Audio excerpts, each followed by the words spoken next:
Jimmy Sensan Lichot Bor Etsuabang Hek Lok Ising Vikang Sam Kok Lok Aji Puamang Tumpan Kok Nang Pang Don Bang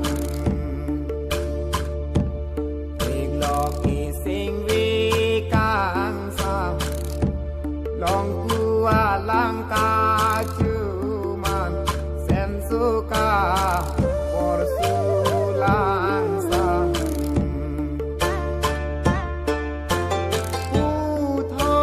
uthot asing kan kiwang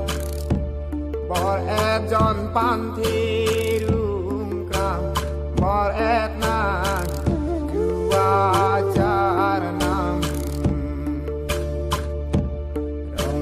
non jong la sa kan la sa lu i ji ya phan ni ka ding ka vi kang thai dang bor et su ka bor lang sam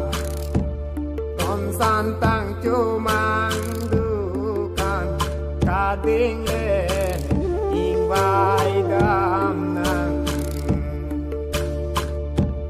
bor et suka bor lang sam ka ding ani sinam dam bor et suka bor lang sam bor et suka bor lang sam Salu iji apan Kothat nang sualong klam Kading kin Lunam dunang